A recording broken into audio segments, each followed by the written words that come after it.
ወገኖቼ ስንጋባ ቃል ኪዳን የምንገባው ሁሉን ነገር ለመስጠት ከሆነ ጊዜህን እንኳን ለምን ትነፍጋታለህ? ባሎች የሚዲያ መረጃ እየሰበሰቡ ተጠምደው፣ ሚስቶች የዚህን የቱርክ ተከታታይ ፊልሞች እያዩ ተጠምደው፣ ልጆች በጌም ተጠምደው የረባሽ ስም ይጻፋል የተባለ ይመስል ቤቱ ጸጥ ያለ ሆኖ መቼ ይሆን የሚነጋገሩት? መቼ ይሆን የሚተያዩት? ልጅ የሌለው ኦቨርታይም፣ ሚስት የሌለው ህንፃ፣ ደስታ የራቀው ቪላ ቢኖርህ ምን ታደርገዋለህ ወንድሜ? ብዙ ትዳር የሚፈርሰው አሉ። መቼ ይመስላችኋል? ገምቱ እስኪ። ኧረ ምን በወጣችሁ አትገምቱ፣ እኔ እነግራችኋለሁ። ኮንዶሚኒየም የወጣ ሰሞን ነው አሉላችሁ። አሳዝናችሁ። ለካ እስከ ኮንዶሚኒየም የሚጠበቅ ትዳር ነው አሁን ያለ። ልክ ሲወጣላት ላፍ ተካፍሉ። ጋብቻ እስከ ሞት ነው እንጂ እስከ ኮንዶሚኒየም ነው እንዴ እናንተ? በገዛ ስጋው ላይ ስልጣን የለውም። ስልጣን ለሚስት ነው እንጂ ሚስት በገዛ ስጋዋ ላይ ስልጣን የላትም። ስልጣን ለባል ነው እንጂ ይላል። ስጋችንን እንኳን ሳይቀር ተሰጣተናል። አካላችንን የተሰጣጣ፣ ስጋችንን የተሰጣጣ፣ ገንዘባችንን እንደባበቃለን። ክርስቲያኖች ውደዳ። ፍቅር አይለወጥባ። ጊዜ አይቀይረው፣ ዘመን አይቀይረው፣ ገንዘብ አይለውጠው፣ ድካም አያሻክረው፣ መታከት አይለውጠው። ሁል ጊዜ ውደዳ። ባሌ ገና ጮኛሞች ሆነን በቀን ብዙ ጊዜ እየደወለ የት ነሽ? ምኑ ጋር ደረሽ? መከራዬን ያበላኝ ነበረ። ሊፍት ውስጥ እንኳን ስገባ ሊፍት ውስጥ ገባሽ? አሁን ወጣሽ? ሊፍቱን እንኳን አያምነውም ነበረ። እንዲህ በስልክ ካጨናነቀኝ መከራ ካበላኝ በኋላ ከተጋባም በኋላ ይኸው በቀን አንድ ጊዜ እንኳን አይደውልልኝም ይላል። ምንድን ነው ፍቅርህ? መልከ ጥፉ እያለች ተሰቀለላት። ክርስቶስ ለቤተ ክርስቲያን። ሁለተኛስ መልከ ጥፉ ብቻ አይደለችም፣ ምግባረ ክፉም ነበረች ይላል ሊቁ ዮሐንስ አፈወርቅ ኤፌሶን መልእክት ሲተረጎም። ምግባረ ክፉ መሆኗ በምን ይገለጣል?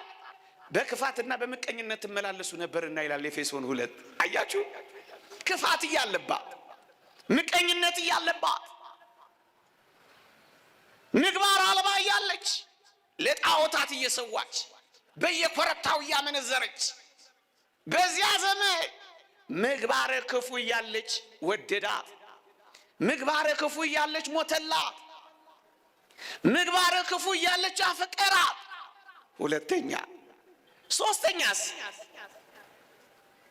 ቤተ ክርስቲያን ክርስቶስን የወደደው፣ ክርስቶስ ቤተ ክርስቲያንን ያፈቀረው፣ ክርስቶስ ለቤተ ክርስቲያን የሞተው ፊቷን ሰጥታው አብራ ተከትላው ወደው አብራ ተንከራታ አልነበረም ይላል። እናስ ጀርባዋን ሰጥታ በኮበለለች ጊዜ ወደዳት። ከሱ በጣም በራቀች ጊዜ ፈለጋት። በሸሸችው ጊዜ ተከተላት። ባልፈለገችው ጊዜ አፈቀራት። በተወችው ጊዜ አቀፋት። ጀርባዋን ሰጥታው ሳለ እሱ ግን ፊቱን ሰጣት። ሶስት እዩ። ክርስቶስ ቤተ ክርስቲያን መልከ ጥፉ፣ ምግባረ ክፉ፣ ጀርባ ሰጪ፣ ሸሽታ ሄድ እያለ ነው የወደዳት። ለዚች ነው የሞተላት። ክርስቶስ ለቤተ ክርስቲያን እንዲህ ከሆነላት ባል ሆይ አንተም ይላል ሚስትህን እንደዚህ ውደዳት ነው የሚለው። እንዴት ውደዳት? ክርስቶስ እንዲህ የሆነችውን እንደወደዳት አንተ ደግሞ መልከ ጥፉ አይደለችም፣ መልከ መልካሟን መርጠህ አግብተሃልና። አመለ ክፉ አይደለችም፣ ምግባረ ቀናዋን ሚስት ትሆን ዘንድ መርጠሃልና። ጀርባዋን ሰጥታ የኮበለለች አይደለችም፣ ፊቷን የሰጠችህ፣ እናቷን ትታ የመጣችውን አባት ያደረገችህ ከዘመዶቿ ወደ አንተ እቅፍ የመጣችውን እሷ ውደዳት። ክርስቶስ እንደዛ ላለችው ከሞተ አንተ ለምትወድ አንተ ጀርባዋን ሳይሆን ፊቷን ለሰጠች አንተ መርጣ ለተንከራተተችልህ አንተ ለምትወድ ደመግቡ ለሆነችው መርጣሃት ላገባሃት ከብዙዎች ለመረጥካት ለሷ ሙትላት ነው የሚለው። ክርስቶስ ቤተ ክርስቲያንን እንደወደዳት ባሎች ሆይ ሚስቶቻችሁን እንደዚህ ውደዷት ነው የሚለው። ግንባቸውን እንናደው ምን በማድረግ ክርስቶስ ቤተ ክርስቲያንን እንደወደዳት ሚስቶቻችን ቤተሰቦቻችን በመውደድ ነው። እዩ መልከ ጥፉነቷ፣ አመለ ክፉነቷ፣ ጀርባዋን መስጠቷ የክርስቶስን ፍቅር እንዳልቀየረ እነዚህ ክፉ ጠባዮቿ ክርስቶስን እንዳላሸሸው ባል ሆይ የሚስት ጥቂት አመል፣ ባል ሆይ የሚስት ጥቂት ጉድለት ጸባዮችህን አይቀይርባት። ጀርባህን አትስጣት፣ ሻካራ ቃል አትናገራት፣ አታባራት። ፍቅርህ አይቀየር፣ ጸባይህ አይለወጥ። አትስልች፣ አትታክት። ፍቅር ለዘውትር አይወድቅም እንዳለው ፍቅርህ ለዘላለም አይውደቅ። ክርስቶስ እንዲህ ያሉ ጸባዮቿ ካላሸሹት አንተ ለምን ትሸሻለህ ነው የሚለው። አያችሁ ክርስቶስ ለቤተ ክርስቲያን እንዲህ እያለች እንዲህ ከሆነላት ምርጥ ለሆነች ሚስትህ ለመረጥካት ላገባሃት ቃል ኪዳን ለገባህላት ሁሉን ትታ ለመጣችልህ ሙትላት ቢባል ይበዛብሃል። አያችሁ ትንሿ ቤተ ክርስቲያን ትልቋ ቤተ ክርስቲያን በፍቅር እንደጸናች ትንሿ እቤታችን ያለችው ቤተ ክርስቲያን ምሰሶዋ፣ አምዷ፣ ጣራዋ፣ ግድግዳዋ ፍቅር ነው የሚሆነው። በዚህ ከሆነ ነው የምናሸንፈው። ውደዷ። ፍቅር አይለወጥባት። ጊዜ አይቀይረው፣ ዘመን አይቀይረው፣ ገንዘብ አይለውጠው፣ ድካማ አሻክረው፣ መታከት አይለውጠው። ሁል ጊዜ ውደዳት። ክርስቶስ ትላንትም ዛሬም ለእስከ ዘላለሙም ያው ሆኖ እኛን እንደሚወደን አንተም ቤተሰቦችን እንዲሁ ሁል ጊዜ ውደዳት። ውደዳ። አንዳንድ እህቶቻችን የሚያማክሩን አሉ። ባሌ ገና ጮኛሞች ሆነን በቀን ብዙ ጊዜ እየደወለ የት ነሽ? ምኑ ጋር ደረሽ? መከራዬን ያበላኝ ነበረ። ሊፍት ውስጥ እንኳን ስገባ ሊፍት ውስጥ ገባሽ? አሁን ወጣሽ? ሊፍቱን እንኳን አያምነውም ነበረ። እንዲህ በስልክ ካጨናነቀኝ መከራ ካበላኝ በኋላ ከተጋባም በኋላ ይሄው በቀን አንድ ጊዜ እንኳን አይደውልልኝም ይላል። ምንድነው ፍቅርህ? ምንድነው ንግግርህ? ምንድነው ውድህን የሚነጥቅህ? ወገኖቼ ክርስቲያን ይሆን ነው የአላውያንን ጡጫ፣ የአረማውያንን እርግጫ፣ የጽንፈኞችን ቆንጥጫ ግልምጫ ሳይቀር ልንሸከም ከሆነ ባሎች ሆይ የሚስትን ጥቂት አመል፣ የሚስትን ጥቂት ጉድለት፣ የሚስትን ጥቂት እንከን እንዳንሸከም ይመስላችኋል? ክርስቲያን ይሆን ነው። መጽሐፍ ቅዱስ መንፈሳውያን የሆናችሁ እናንተ እንዲህ ያለውን ሰው በየዋህነት አቅኑት የሚለው እኮ ሚስታችንንም ጭምር ነው። ባሎች ሆይ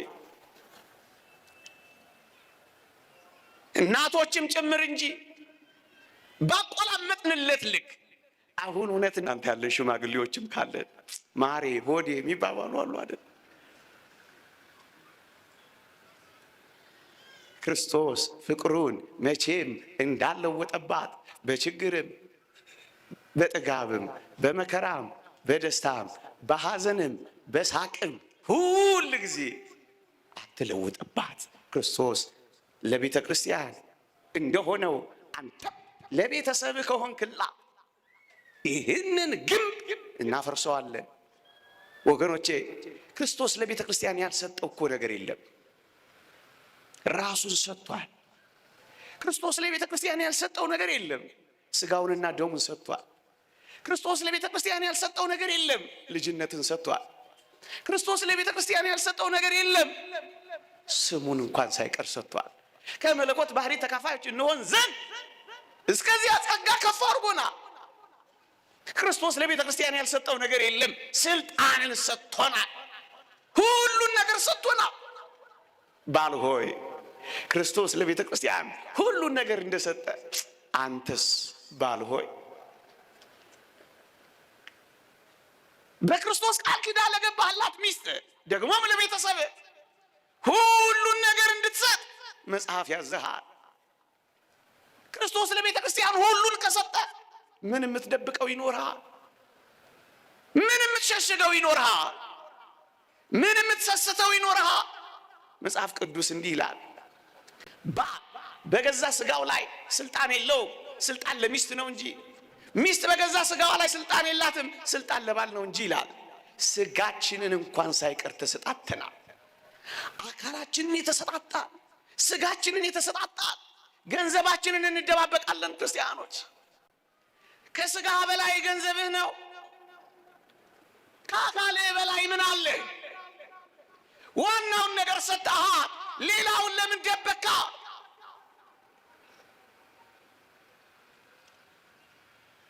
በገዛ ስጋ ላይ እንኳን ስልጣን ከሌለ በገንዘብህ ላይ ስልጣን ለምን ነፈካ? ባል ሆይ ክርስቶስ ለቤተ ክርስቲያን ሁሉን እንደሰጣ አንተም ሁሉን ትሰጣታለህ። ጠረጴዛው ላይ ታስቀምጠዋለህ። ገንዘብህን ጠረጴዛው ላይ፣ ገንዘቡን ማስተዳደር አንድ ላይ፣ ሁሉን ትሰጣታለህ። ታዲያ ለምን ትደብቃታለህ? ወገኖቼ ስንጋባ ቃል ኪዳን የምንገባው ሁሉን ነገር ለመስጠት ከሆነ ጊዜህን እንኳን ለምን ትነፍጋታለህ? እኔ ባለቤቴ ጊዜን የምትጠይቀኝ ሊቁ ዮሐንስ አፈወርቅ እንዳለው ስለምትወደኝ ነው። ዋናው ጉዳይ ኳስ አይደለም። ዋናው ጉዳያችን ቢራ ቤት አይደለም። ዋናው ጉዳያችን እደጅ ያሉ ጓደኞቻችን አይደሉም። እሱን ተውት። አገልግሎት እንኳን ቢሆን ይሄን መቅደስ እያነጻችሁ የቤታችሁን መቅደስ ካፈረሳችሁ ኃጢአት ነው የሚሆንባችሁ።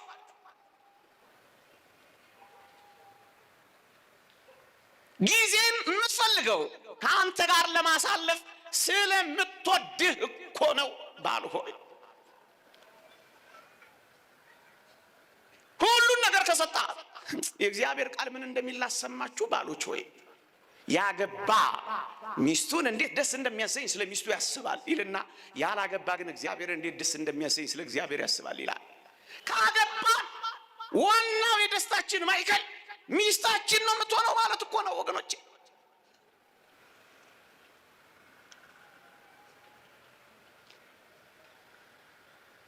ብዙ ዝምታ እንዳይኖር ባሎች የሚዲያ መረጃ እየሰበሰቡ ተጠምደው፣ ሚስቶች የዚህን የቱርክ ተከታታይ ፊልሞች እያዩ ተጠምደው፣ ልጆች በጌም ተጠምደው የረባሽ ስም ይጻፋል የተባለ ይመስል ቤቱ ጸጥ ያለ ሆኖ መቼ ይሆን የሚነጋገሩት? መቼ ይሆን የሚተያዩት? መቼ ይሆን አባት የልጆቹን ፀጉር የሚያሻሸው? መቼ ይሆን የሚደርስላቸው? መቼ ይሆን ትኩረት የሚሰጣቸው? መቼ ይሆን የሚንከባከባቸው? መቼ ይሆን ጊዜ የሚለግሳቸው? የሕፃን ልጅ ምን እንዳላት ታስታውሱ? አባዬ ዛሬ ብር እንድታበድረኝ እፈልጋለሁ አለው አሉ። ለምን አበድረኝ? ለመሆኑ መስሪያ ቤት ነው የምትሄደው? አዎ። ስንት ነው የሚከፈል? ይሄን ያህል ብር። ዛሬ ብር አበድረኝ አለው። አባት ራርቶ ብር አበደረው። መጨረሻ ላይ ሕፃኑ ምን አለው አሉ? የዛሬውን ገቢህን የምሸፍነው እኔ ነኝ። አባዬ እኔ እከፍልሃለሁ፣ ግን ዛሬ ከማጋ ትውላለህ? ከማጋ? ከእኔ ጋር ትውላለህ። የሚናፍቅህ ልጅ አለ፣ አይንህን የሚናፍቅ እንድትስመው የሚናፍቅ። ሰማኸው ይህን መረጃ ምን አመጣ? እንደውም አንድ ቃለ ተውኔት ላይ ሰምቻለሁ።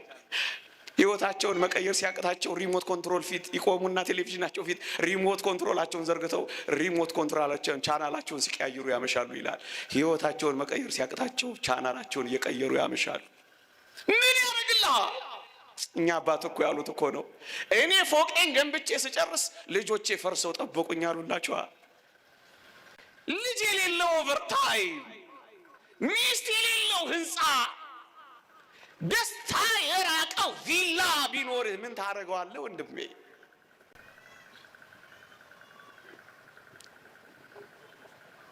ጊዜ እንኳን ይከፈላል፣ እንኳን ገንዘብ ጊዜህን እንኳን ይኸውላችሁ፣ ስልጣናችን እንኳን ይከፈላል።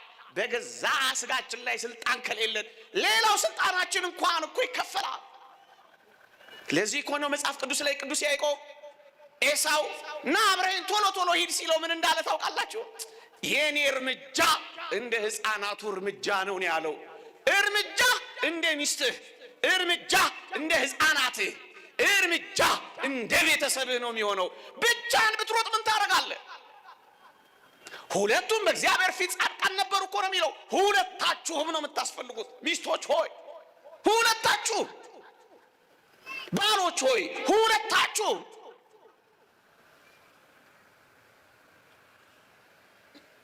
ዋናውን ነገር ከተሰጣጣን ሌላው ነገር ምን ያደባል? የኔ ምን ያባብላል? ባልም ወደ አካውንቱ፣ ሚስትም ወደ እናቷ መሐረብ፣ እዚያ ዋናው ጉዳይ ተትቶ ሌላ ነገር ተሰብስቦ ግንባቸውን እንገነባላቸዋለን። አንድ ጥናት አጥንተዋል። አንድ ትልቅ ካህን አዲስ አበባ ገለጻ ሲያደርጉ ነው የሰማሁት። አዲስ አበባ ውስጥ ብዙ ትዳር የሚፈርሰው አሉ መቼ ይመስላችኋል? ገምቱ እስኪ። ኧረ ምን በወጣችሁ አትገምቱ፣ ነው እነግራችኋለሁ። ኮንዶሚኒየም የወጣ ሰሞን ነው አሉላችሁ። አሳዝናችሁ። ለካስ ከኮንዶሚኒየም የሚጠበቅ ትዳር ነው አሁን ያለ። ልክ ሲወጣላት ላፍ ተካፍሎ ጋብቻ እስከ ሞት ነው እንጂ እስከ ኮንዶሚኒየም ነው እንዴ እናንተ ወገኖቼ? አንድ የሚያሳዝን ዜና ልንገራችሁ። ከጥቂት ዓመት በፊት ያነበብኩት ሰነድ ነው። አዲስ አበባ ውስጥ 56% ጎዳና ላይ የሚወጡ ህፃናት በተፋቱ ቤተሰቦች ምክንያት ነው ይላል። 56% ህፃናት ሜዳ ላይ የወደቁት፣ ቤንዚን የሚስቡት፣ እየራባቸው ነዳጅ የሚመጉት፣ ራሳቸውን ለመርሳት ብርዱን ለማሸነፍ ከነዳጅ ጋር የሚታገሉት፣ ኋላ ናላቸው ላይ ወጥቶ ራሳቸውን የሚያሳብዱት ከምን የመጡ ይመስሏችኋል? ጥቂት መሸከም ስላቃተ፣ ያንተን ምቾት ብቻ ስለፈለግ፣ ደስታህን ስለፈለግ፣ ጥቂት ስለምታኮርፍ ይኸው 56% ጎዳና ላይ በየክረምቱ የሚሞቱትን ህፃናት ታያላችሁ። ሰብሳቢ የሌላቸው ህፃናት፣ ከክፍለ ሀገር የሚፈልሱት ህፃናት ባለመታገስህ ምክንያት ይኸው ግንባቸውን እንገነባላቸዋለና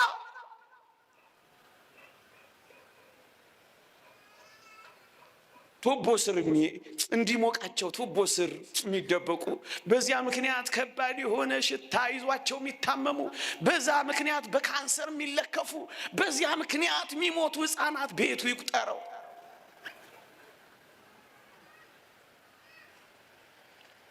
ምን ማለት ይቻላል? የኔ የሚባባሉበት እኮ አይደለም። እንኳን ባልና ሚስት ትልልቅ ጸጋዎችን እንኳን የኔ እንደማንል አታውቁ? ፀሐይን ማን ነው የኔ የሚላት? ጨረቃን ማን ነው የኔ የሚላት? የዛፍ ጥሎች አሁን ማን ነው የኔ የሚላቸው? ምንጮችን ማን ነው የኔ የሚላቸው? የሁላችን አይደለም።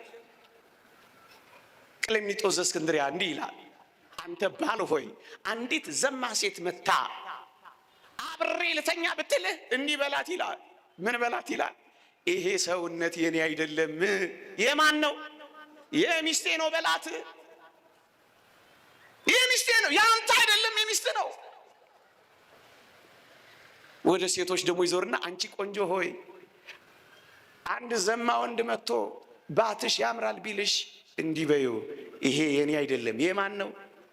የማን ነው? የባሌ ነው በይው። ስንጋባ የኛ አይደለም። እውነት እንደው የዚህ ፌዴራል ፖሊስ እንዲህ አይነቱን ጉድ ቢቆጣጠር ኖሮ ይሄ ሁሉ ኮንዶሚኒየም ማረሚያ ቤት ቂሊንጦ አይሆንም ነበር። ስንት ነውርና ጉድ አይደል የሚሰራው?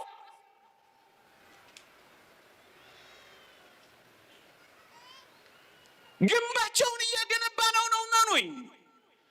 ለሚያፈርሱት ትውልድ ጡብ እያቀበልናቸው ሲሚንቶ እያቦካንላቸው እኮ ነው። ክርስቶስ ለቤተ ክርስቲያን ያልሰጠው ነገር እንደሌለ።